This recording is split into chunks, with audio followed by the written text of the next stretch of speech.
നല്ലൊരു മഴ പെയ്തു തോർന്നു. ഞാൻ ചുമ്മാ ഇങ്ങനെ പുറത്തേക്ക് ഇറങ്ങിയതാണ്. ഇവിടെ ഞാൻ കുറച്ച് ചെമ്പരത്തിയൊക്കെ ഇങ്ങനെ നട്ടി വെച്ചിരിപ്പുണ്ടായിരുന്നു കേട്ടോ. അതിനകത്തൊക്കെ പൂ പിടിക്കാനായിട്ട് തുടങ്ങി. അപ്പോൾ ഇത് ഞാൻ വിളക്ക് കത്തിക്കുമ്പോഴത്തേക്ക് അതിൻ്റെ മുമ്പിൽ വെക്കാനായിട്ട് പറിച്ചുകൊണ്ട് വന്നതാട്ടോ. ഇവരിതാ വിളക്കൊക്കെ കത്തിച്ചു. അത് കഴിഞ്ഞിട്ട് ഇതുപോലെ ഇതും കൂടി ഒന്ന് കത്തിച്ച് വെക്കും കേട്ടോ. എന്നാലേ എനിക്കൊരു തൃപ്തി വരുള്ളൂ. നല്ല മണമാട്ടോ.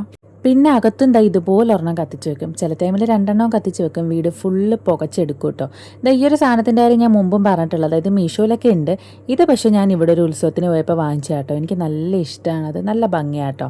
എൻ്റെ അക്വാറിയത്തിൽ കിടന്ന കുറേ മീൻകുട്ടന്മാർ ചത്തുപോയി കേട്ടോ. കുറേ നല്ലതാണ്. ഇതൊരെണ്ണം മാത്രമേ ഇപ്പോൾ ഉള്ളൂ. ബാക്കി എല്ലാം ചത്തുപോയിട്ടുണ്ട്. ഇതൊരെണ്ണമാണ് ഈ അക്വാറിയം വാങ്ങിച്ചപ്പോൾ ആദ്യമായിട്ട് നമ്മൾ കൊണ്ടിട്ടത്. ഇപ്പോൾ അവസാനമായിട്ട് ഈ ഒരു മീൻ മാത്രമേ ഉള്ളൂ കേട്ടോ. എൻ്റെ പേരും കാര്യങ്ങളൊന്നും എനിക്കറിയത്തില്ല. പക്ഷേ ആളിപ്പോഴും കിടപ്പുണ്ട്.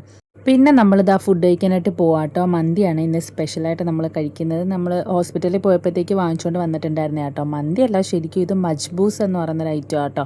പിന്നെ ഞാനും മൈത്രമ്മളുടെ ഫുഡൊക്കെ കഴിച്ചു. പിന്നെ കുറച്ച് ടൈം ആളെ പഠിപ്പിക്കാനായിട്ട് ഇരുത്തി കേട്ടോ. കാരണം കുറേ വർക്കിങ്ങിന് ടീച്ചർ ഇട്ട് തരുന്നുണ്ട്. കൂട്ടാനും കുറയ്ക്കാനൊക്കെ പഠിച്ചുകൊണ്ടിരിക്കുക കേട്ടോ. എത്ര കളിത്തിരക്കിലിരുന്നാലും കുറച്ച് ടൈം പഠിക്കാമെന്നും പറഞ്ഞ് വിളിച്ചാൽ ഒരു പരാതി ഇല്ലാതെ ആൾ വരും.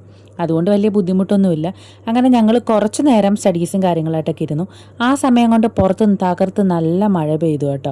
പിന്നെ പുറത്തോട്ട് ഇറങ്ങിയപ്പോഴത്തേക്ക് ചെടികളെല്ലാം നല്ല കുളിച്ച് ഉഷാറായിട്ട് നിൽപ്പുണ്ടായിരുന്നു. മഴ പെയ്തു പോയാൽ ഇതുപോലൊരു അലമ്പ് സ്ഥലം വേറെ ഇല്ല കേട്ടോ. അത്രയ്ക്ക് അലമ്പായി നിറയെ പുല്ലും ഒക്കെ കിളിച്ച് കിടക്കാട്ടെ. ഇനി മഴയൊക്കെ ഒന്ന് ഒരുവിധം ഒതുങ്ങിയിട്ട് വേണം ഫുള്ള് വൃത്തിയാക്കി എടുക്കാൻ. ഞാൻ ഇങ്ങനെ അറേഞ്ച് ചെയ്ത് വെച്ചിരുന്ന ചെടികളെല്ലാം ഇപ്പം മാറ്റി വെച്ചേക്കാട്ടോ. കാരണം എല്ലാത്തിനും നല്ല രീതിയിൽ മഴയും കാര്യങ്ങളും കിട്ടട്ടെ എന്ന് കരുതി, നല്ല ഉഷാറായിട്ട് നിൽക്കട്ടെ എന്ന് കരുതി മൊത്തത്തിൽ ചെടികളൊക്കെ ഇങ്ങനെ സൈഡിൽ നിന്ന് മാറ്റി വെച്ചിരിക്കുക. പിന്നെ പരിപാടികളെല്ലാം ഒതുക്കിയിട്ട് നേരെ ഡയറി എഴുത്ത്. ഇതെൻ്റെ മെയിനായിട്ടുള്ള ഇമ്പോർട്ടൻ്റ് ആയിട്ടുള്ള ഡേറ്റ്സും കാര്യങ്ങളൊക്കെ കുറിച്ച് വെക്കുന്നൊരു ബുക്കാട്ടോ. അത് ഒരുപാട് കാലമായിട്ടോ അങ്ങനെ ഒരു ശീലം തുടങ്ങിയിട്ട് ഇമ്പോർട്ടൻ്റ് ആയിട്ട് ലൈഫിൽ സംഭവിക്കുന്ന എല്ലാ കാര്യങ്ങളും ഞാൻ ഡേറ്റ് ഉൾപ്പെടെ എല്ലാം ഇങ്ങനെ നോട്ട് ചെയ്ത് വെക്കാറുണ്ട്. അതിനുവേണ്ടി യൂസ് ചെയ്യുന്ന ആ ബുക്ക്. ഈ ഒരു ബുക്ക് ഞാൻ മീഷോന്ന് വാങ്ങിച്ചിട്ടുള്ളത്. ഇത് ഡയറി ആട്ടോ. ഇത് ഞാൻ ഡേറ്റ് ടു ഡേ സംഭവിക്കുന്ന കാര്യങ്ങളൊക്കെ എഴുതി വെക്കും. ഇതെനിക്ക് ഇപ്പോൾ ലേറ്റസ്റ്റ് ആയിട്ട് തുടങ്ങിയൊരു ശീലം ആട്ടോ. അപ്പോൾ ബാക്കി വിശേഷങ്ങളായിട്ട് നമുക്ക് നാളെ കാണാം കേട്ടോ.